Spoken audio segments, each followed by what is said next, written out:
Nate G 219 here to help back and better. Y'all know what it is. Hope everybody's doing great, feeling great. October 13th here, about 8:30 in the morning. Irrelevance. Week or so ago, somebody had asked me to do a story on the most prolific killers or people that were known inside the Indiana Department of Corrections, and I said it's very hard to know the names of everybody. Everybody went by a nickname, and I cannot for the life of me figure out how to find a list of all the mugshots for people in prison in Indiana. Now, if I got that list, I'd be able to tell you all sorts of things about all sorts of people. But today, I'm going to tell you about one of the most prolific serial killers in Indiana's history. I was incarcerated with this man.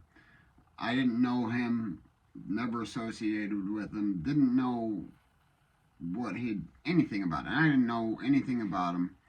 I had heard of the story, but didn't put two and two together. I was younger when I'd heard of the story. It was relevant to me. And, but I do remember when he was arrested, it was a pretty big deal. And I was a newspaper delivery boy when I was younger, so I remember him being in the paper. But the Angel of Death, also known as Orville Lynn Majors.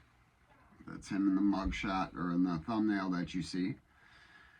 He, I have to do a little reading. He was basically a nurse. He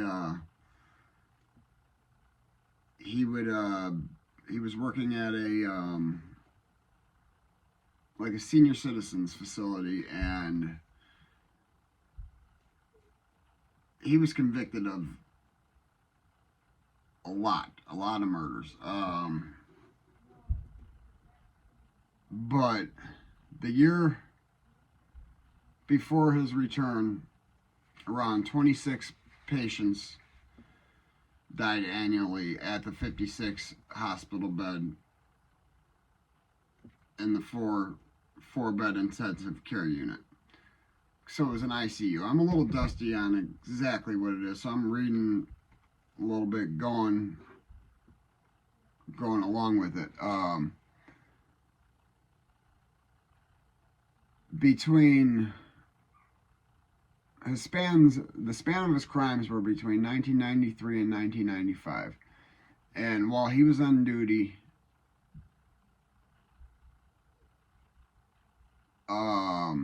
Majors was on duty for 130 of the 147 deaths between 93 and 95. And, well, they got to digging, and he was killing them. That's one of the most prolific people I'd ever been around. I never knew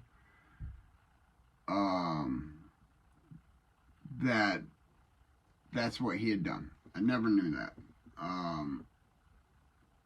He wasn't respected, but he wasn't disrespected. He was just a little old man that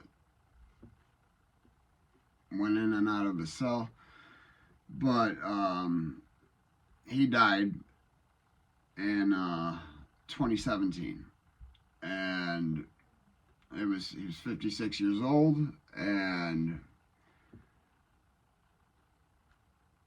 but yeah, that's one of the more prolific people I was incarcerated with. But while in there, man, there's some people that are animals. They're just monsters. And I'm gonna tell you about one of them. I was incarcerated in county with him. I actually had previously done a story on him, Thomas Reichler. And I was trying to reach out, trying to give him a positive positive something, you know, somebody out there that still thinks about him, you know, just let him know that he's not forgotten. And, you know, I went in 2018, 2019 or something like that. And he's been in the SHU or some sort of 23-in-1 lockdown unit basically since the day he left the county jail. And he's become affiliated with some sort of white organization, very racist organization. I don't know whether it's the Aryans, whether it's, I don't know what it is. But he's stabbing people, and I sent him a message saying, you know, hey man, like I know you got, he was sentenced to 64 years and he has to serve 85% of that. And yeah, that is forever. That puts you out in a box if you're lucky. And he just doesn't realize that laws change, things change, and certain things may be found out about his trial, just whatever the circumstances. He didn't like that. He blocked me from being able to message him. It is what it is. That's his loss, because I was definitely going to go visit him, try to help him out.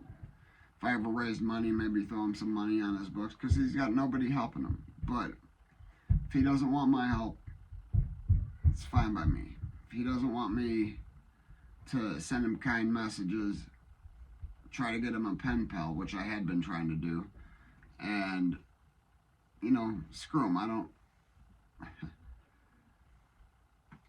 I don't need to try to chase somebody that doesn't want to be fixed. He wants to go down the gates of hell and lead the way. He wants all the followers behind him and him to lead the way into the gates of hell.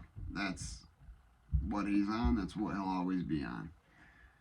At least that's what it seems like to me. And just from his message alone, I know that's what he's on. So you don't spend 3 years in segregation because you got in a couple fights. It just doesn't happen. And like I said, he was convicted of murder, and you don't go to a minimum security prison then either, or a medium. You go to a maximum security prison. He was a young, small white boy, and he was going to be prey if he didn't become the predator. So he became the predator, and it's just not going good at all for him. But Wassa Wassa, now, that's a name that in Indiana State Prison, you don't want to mess with that guy. Everybody knows who MS-13s are. Not a lot of people know that they have a #1 rival, the 18th Street Gangsters. And now MS-13 and 18th Street Gangsters are not a prison organization. They are organizations that were developed in California, other places, from people that are from El Salvador. And the El Salvadorian gang culture is it's not like gang culture here. In order to join, they have to decapitate somebody with a machete, and they wear their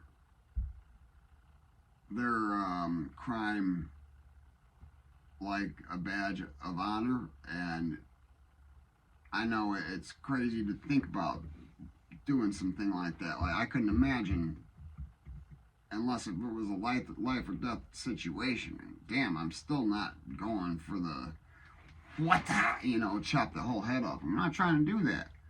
I'm just trying to save my damn life. But he has 150 or 115 years to serve in El Salvador after he's done serving his Indiana sentence. His Indiana sentence is something like a 30-year sentence. I do not remember the man's real name, otherwise I can give you all the details. But they call him Wassa Wassa.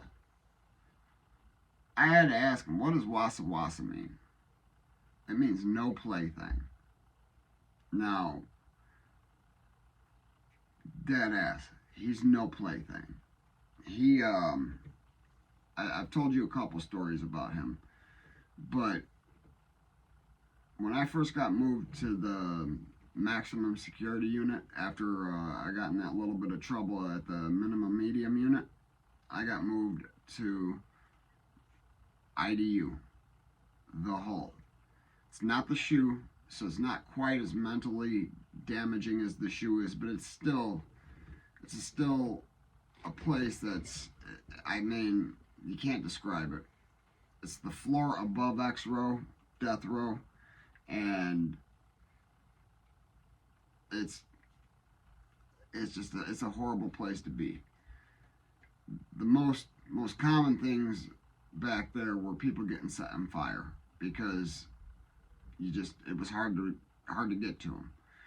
And Wassa Wassa, when I got moved in, I had gotten moved into his old cell. Well, at the end of the bunk was a hollow hole. It's a steel plate that's just a little piece of steel or angled steel, whatever, thin. But if you take fingernail clippers and start carving, you'll eventually start carving through the metal. And yeah, it takes a long time. But when I got moved into that cell, there's that hollow spot, and you can clearly tell it was made, or something got cut out, and there's a machete running around. And it's damn near just as wide as the bunk. And on the wall, it's tagged out 18th Street Gangster, Wassa Wassa. And I didn't think much of it. I'm in a single-man cell, 23-in-1 lockdown. My rec partner is somebody I actually knew from the prison that we had both previously been at. But he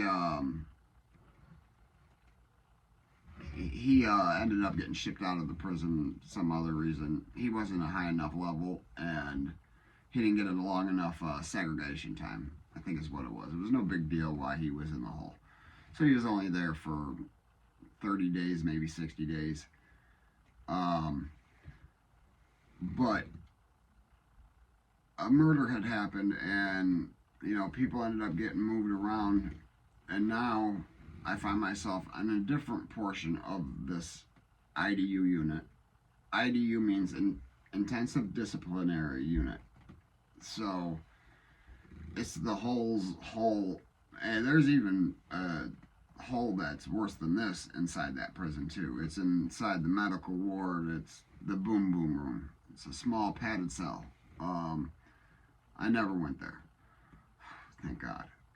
Gives me anxiety thinking about. Anyways, one day, Wassa Wassa now is above me, maybe a cell to the left.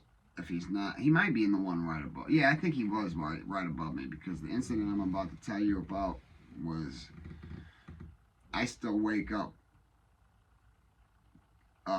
with nightmares from this one. It just, the scene I saw, I woke up to a blood-curdling scream. Just, I mean, I can't describe the scream that I'd heard, and it was close, and right above me. And the screaming just dwindled down. Never once did I hear another person say anything, and then thump. And next thing I know, I start hearing drip, drip, and man, there was a blood waterfall coming over the tier, going down the stairs. I mean, and then the guards come running in, the SWAT team slipping and falling, and I mean, it's everywhere. He's one of the most uneasy people to be around if he has any anger issue going on that day. He's not mentally there. What had happened is he had that machete. He had carved it out of that cell I had been in, cell 149. Now he's in cell, I don't know, 204 East, because I'm in 104 East. East. And he killed this Latin king. He put that machete in the front, and it came out his back. And apparently he held him there and just watched the life drain out of the man's eyes. See, Wassa Wassa does not want to go back to El Salvador. Wassa Wassa wants to stay in Indiana State Prison or in prison in the United States for the rest of his life. That's all he wants. He's going to get there one way or another. Anyways, guys, just a couple wild ones for you. Hit that like, hit that subscribe. Donate if you'd like. I mean, I'd love it. Never once have I received any donations or anything. Just trying to grow and maybe get a studio together, and then maybe start trying to make a real difference, because the justice system is the injustice system, and it's got to change, man. There's going to be another story coming maybe later today or tomorrow, but hey, like I said, hit that like, hit that subscribe. If they ain't hating it, you ain't making it.